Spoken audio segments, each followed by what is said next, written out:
Welcome to Crown Pointers, everybody. Today I'm at Lloyd Pest Control and I'm talking to Efren Velasco about bugs, which is a fun topic. I am absolutely paranoid about bed bugs. What are they? A bed bug. A bed bug. Yeah, it's been very common lately, and the numbers have gone up, definitely, since the 1990s.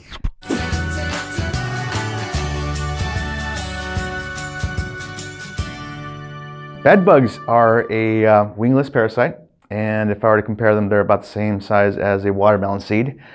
They're kind of a reddish-brownish color. So essentially, they are a parasite that feeds on human blood. They can feed on other animals, but their preferred host is human beings. If somebody goes to a hotel and wants to know if there's bed bugs there, what should they do? First thing I usually do is I carry around a really small flashlight, and they're really inexpensive now. And I go in and I check certain parts of the hotel room. Normally, if they have an issue with a hotel, you're not going to see a lot of signs or symptoms because there's so much cleaning and they turn these beds in every day.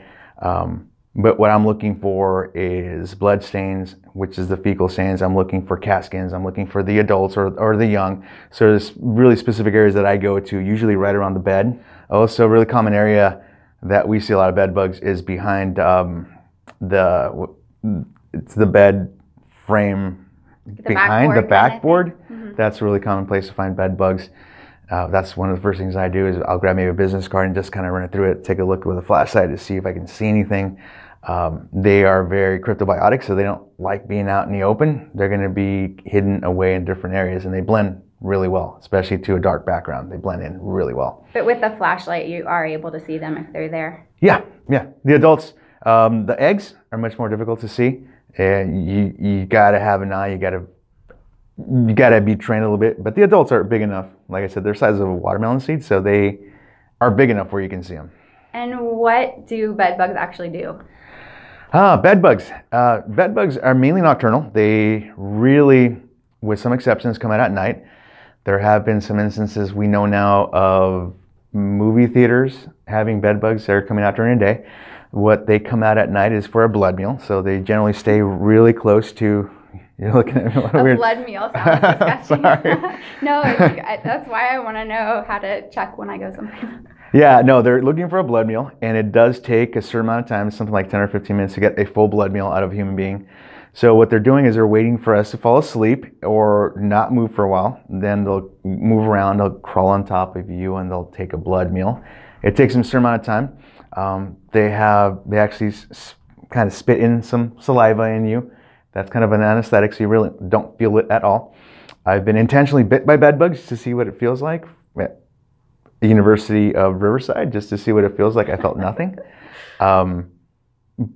But the reality is we know for a fact that at least up to now, in the wild, they've not been known to spread disease. So if you go in a hotel and you do the flashlight check or the credit card check or business card check and something's there, is it enough to change rooms or would you just get out of that place altogether? I've just changed rooms. And I've heard that it doesn't discriminate, that it's just a low budget hotel. It can be the nicest of not at all. Can have bed bugs. Not at all. I've seen them in 4- and 5-star hotels. It's not uncommon. It's not a sanitation or cleanliness issue. They get brought in, and they're really good hitchhikers. They can, they can get on a piece of clothing. They can get on your luggage, and they're really easy to transport around. What I normally do see is when we do have bed bugs in people's homes or apartments, is because they were brought in either by a friend that maybe had bed bugs in their clothing, or maybe they bring a piece of furniture out from the street, or they purchased it used. That's usually where they get the bed bugs. So if you see a mattress or a sofa on the street, don't pick it up. Do not pick it up. There's a reason why it was left out in the street. Do not pick that up. Good advice. If they are in your baggage and you bring them into your house, would a good wash and dry kill them? Yeah, we know that it'd be pretty easy to kill as long as you can wash them as the hottest water possible, and you leave them in the dryer. It will kill eggs, nymphs, and adults. I've brought them back with me on certain inspections where I got a little too close. It was in my tie, I think, and all I did was just take everything off, throw it in the dryer. hit the showers, and I was fine. Well, everyone, thanks for watching Crown Pointers. Efren, thank you for your expertise. I think Thank that's you. really helpful, and we'll all be checking our mattress folds for bed bugs. And if you guys want to check out Lloyd Pest Control, go to lloydpest.com. I've gotten a chance to know some of the management team, and they're just a really ethical, wonderful company, and I appreciate your time.